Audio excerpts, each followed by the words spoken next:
ধাপে ধাপে দেওয়া হবে ডিএর টাকা, দ্বিগুণ হবে বেতন, কবে ঢুকবে টাকা জানালেন মমতা বন্দ্যোপাধ্যায়। ধাপে ধাপে দেওয়া হবে ডিএর টাকা, দ্বিগুণ হবে বেতন, কবে ঢুকবে টাকা জানালেন মমতা বন্দ্যোপাধ্যায়। ডিএ নিয়ে এখনো কোনো ঘোষণা নেই।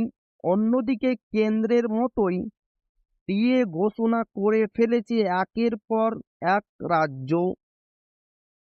আশাহত পশ্চিমবঙ্গের রাজ্য সরকারি কর্মীরা। কবে ডিএ বাড়বে তা নিয়ে স্পষ্ট কোনো ধারণা নেই।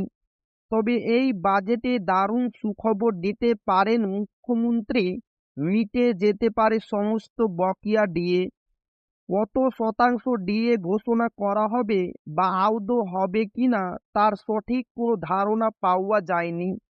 তবে এই বাজেটে ডিএ নিয়ে কিছু না কিছু ঘোষণা করবেন মমতা বন্দ্যোপাধ্যায়, এমনই আশা করা হচ্ছে। সরকারি কর্মীদের মন রাখতে এবার বড় অঙ্কের ডিএ ঘোষণা করা হবে বলে আশাবাদী সকলে।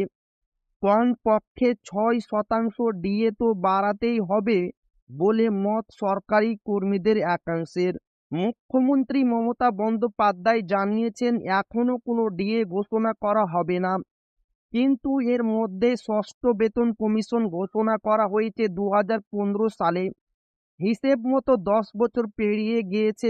লিখিতভাবে কোনো কিছু উল্লেখ না থাকলেও প্রতি বছর অন্তর বসাতে হয় বেতন কমিশন। তাই এই বাজেটে সপ্তম বেতন কমিশন গঠন করার কথাও মনে করা হচ্ছে বলে আশা রাখছেন সরকারি কর্মচারীদের একাংশ। আসন্ন বাজেটে সত্যি ডিএ ঘোষণা করা হবে কিনা তা নিয়ে রীতিমতো জল ঘোলা হচ্ছে বিভিন্ন রাজনৈতিক মহলে।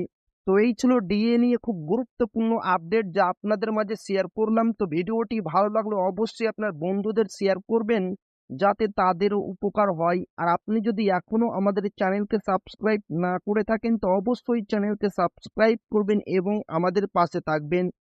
তো আবারও দেখা হবে ডিএ রিলেটেড খুব গুরুত্বপূর্ণ ভিডিওতে।